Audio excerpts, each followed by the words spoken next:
Bienvenidos a The Deep Dive. Hoy nos vamos a sumergir en un misterio que ha fascinado a España durante décadas.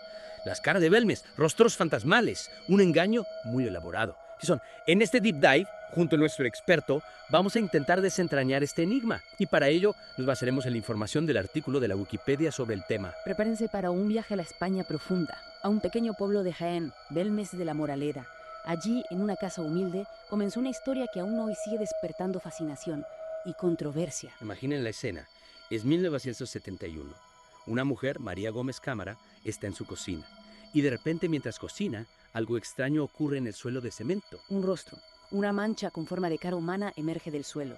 No es una pintura, no es una sombra, es algo que parece surgir de la propia materia del suelo. A esta primera aparición la llamaron la pava. Escalofriante, ¿verdad? La cotidianidad de un día cualquiera, interrumpida por lo inexplicable. Y claro, como era de esperar, la noticia corrió como la pólvora. Primero por el pueblo, luego por toda España, atrayendo la atención de medios de comunicación, investigadores. Y curiosos. Exacto. Periódicos como Pueblo se mostraban convencidos de la autenticidad del fenómeno. Publicaban artículos que defendían la aparición de las caras como algo sobrenatural. Otros medios, como El Ideal, se posicionaron en el lado del escepticismo, denunciando un posible fraude. Un auténtico debate nacional se formó alrededor de las caras de Belmes, y no solo a nivel popular. Figuras importantes del mundo de la parapsicología, como Germán de Argumosa o Hans Bender, viajaron hasta Belmes para investigar el fenómeno. Hans Bender incluso publicó sus hallazgos en la prestigiosa revista de parapsicología Zeitschrift für Parapsychologie. En su investigación destacó la aparición espontánea de las caras, la imposibilidad de replicarlas artificialmente en aquel momento, y la ausencia de un móvil claro para un posible fraude. Estos elementos, para él, apuntaban hacia un misterio genuino. Claro, pero como en todo buen misterio, no podían faltar los escépticos. Algunos de ellos realizaron análisis químicos de las caras, y los primeros resultados apuntaban a la presencia de nitrato y cloruro de plata. Sustancias que curiosamente se utilizaban en fotografía. Este hallazgo dio fuerza a la teoría de que las caras eran un engaño, creadas utilizando algún tipo de técnica fotográfica. Pero la historia da un giro inesperado. El CSIC, el Consejo Superior de Investigaciones Científicas de España, también analizó las caras. ¿Y saben qué? No encontraron rastro alguno de nitrato o cloruro de plata. Es cierto, pero la procedencia de las muestras analizadas por el CSIC estuvo rodeada de polémica. Fueron entregadas en un sobre de azúcar, lo que planteó dudas sobre su autenticidad. Un detalle que, sin duda, añade más misterio a la historia. Entonces, tenemos a investigadores de la talla de Bender convencidos de que se trata de un fenómeno paranormal. Y al mismo tiempo tenemos análisis químicos contradictorios. ¿Por dónde seguimos? Bueno, a partir de 1972, el interés mediático y el turismo en torno a las caras de Belmes disminuyeron considerablemente. Se especula que el régimen de Franco pudo haber censurado la información sobre el tema, quizás por considerarlo una superstición incómoda para la imagen del país. Es una posibilidad. Sin duda. Pero las caras no desaparecieron. Siguieron apareciendo en la casa de María Gómez Cámara. Aunque con una diferencia notable, su estilo cambió. Las nuevas caras eran más simples, menos expresivas, casi abstractas en comparación con las primeras. Y curiosamente, este cambio coincide con la muerte del fotógrafo del pueblo. Un hombre que, por su profesión, conocía bien las propiedades de las sales de plata. Casualidad. Quizás. O quizás una pieza más de este complejo rompecabezas. Un rompecabezas que nos lleva a preguntarnos, ¿quién o qué estaba detrás de la creación de estas caras? Y si realmente eran un engaño, ¿cuál era el motivo? ¿Por qué crear caras en el suelo de una casa en un pequeño pueblo de Jaén? Las preguntas sin respuesta. Esas son las que realmente alimentan un misterio, ¿no? Y en el caso de las caras de Belmes parecía que cada respuesta generaba aún más preguntas. Totalmente. Y precisamente cuando el interés por el caso comenzaba a desvanecerse, un nuevo capítulo se abrió en esta historia. A finales de los 80, principios de los 90, el misterio de las caras de Belmes resurgió con fuerza. En parte gracias a publicaciones como la revista Enigmas, especializada en temas paranormales, que dedicaron numerosos artículos al caso.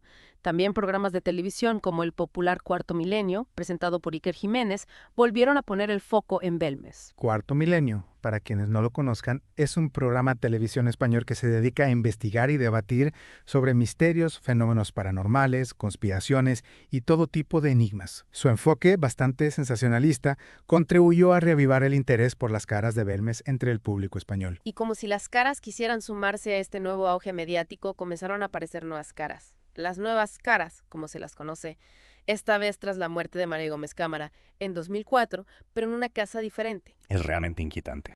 Justo cuando el misterio parecía caer en el olvido, nuevas apariciones reavivan el debate. ¿Qué opinas? ¿Podría ser una señal de que el fenómeno es real o quizás alguien buscaba aprovecharse del renovado interés por el caso? Es difícil saberlo con certeza. Lo que sí sabemos es que la aparición de las nuevas caras intensificó la polarización entre los creyentes en lo paranormal y los escépticos. Por un lado, tenemos autores como José Martínez Romero, quien en su libro Las caras de Belmes defiende la teoría paranormal. Martínez Romero vincula la aparición de las caras con la presencia de un antiguo cementerio andalusí, bajo la casa. Una teoría que sin duda añade una capa extra de misterio al caso. La idea de un cementerio bajo la casa, de espíritus o energías del pasado manifestándose a través de las caras, resulta fascinante para muchos. Desde luego. Pero por otro lado tenemos a los escépticos, como Francisco Mañez, quien afirma haber enseñado a otro investigador, Pedro Amorós, cómo crear manchas en el cemento que simulan rostros humanos utilizando tan solo humedad. Lo curioso es que poco después de que Mañas revelara esta técnica, Amorós anunció el descubrimiento de las nuevas caras. Una simple coincidencia. Algunos creen que no. Es una coincidencia que como mínimo invita a la reflexión. Pareciera que cada vez que el interés por las caras de Belmes decae, algo ocurre que lo reaviva. Y con el avance de la tecnología, las investigaciones sobre el caso se volvieron más sofisticadas. En 2014, el programa Cuarto Milenio, con Iker Jiménez a la cabeza, realizó una investigación exhaustiva en la casa de Belmes. Utilizaron cámaras termográficas, análisis químicos y técnicas forenses para intentar desentrañar el misterio de las caras. Una investigación que muchos esperaban que finalmente arrojara luz sobre este enigma. ¿Cuáles fueron los resultados? Pues para sorpresa de muchos, los resultados fueron inconclusos. Ni confirmaron ni descartaron ninguna de las hipótesis. Las caras, una vez más, se resistían a revelar su secreto.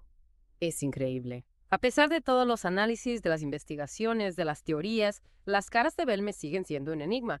Y mientras tanto, Belmes de la Moraleda se ha convertido en un lugar de peregrinaje para los amantes de lo paranormal. La casa donde aparecieron las primeras caras es ahora un punto de interés turístico y se ha creado un centro de interpretación de las caras, donde se exponen fotografías, documentos y se ofrece información sobre el caso. El misterio de las caras de Belmes ha trascendido el ámbito de lo paranormal y se ha convertido en un fenómeno cultural, en parte de la identidad de un pueblo. Pero volviendo a la esencia del misterio, ¿qué crees que son realmente las caras de Belmes? Es la pregunta del millón, ¿verdad? Después de todo lo que hemos visto, de todas las teorías, de las investigaciones, es imposible dar una respuesta definitiva. Es curioso cómo un misterio que comenzó en el suelo de una cocina, en un pequeño pueblo de Andalucía, ha logrado cautivar a tantas personas durante tantos años. Creo que el misterio de las caras de Belmes nos confronta con nuestra propia necesidad de encontrar explicaciones, de dar sentido a lo inexplicable, ya sea a través de la ciencia, de la fe o simplemente de la curiosidad. Buscamos respuestas a las preguntas que nos intrigan. Y en el caso de las caras de Belmes, las respuestas parecen escurrirse entre nuestros dedos. Cuanto más investigamos, más preguntas surgen. Son un fenómeno paranormal, un engaño elaborado, una combinación de ambas cosas. Quizás la respuesta no sea tan importante como el propio proceso de búsqueda. Las caras de Belmes nos invitan a cuestionarnos, a explorar diferentes perspectivas, a mantener la mente abierta a lo desconocido. Es como si las caras nos desafiaran a mirar más allá de lo evidente, a no conformarnos con respuestas fáciles y a aceptar que a veces el misterio es parte de la belleza de la vida.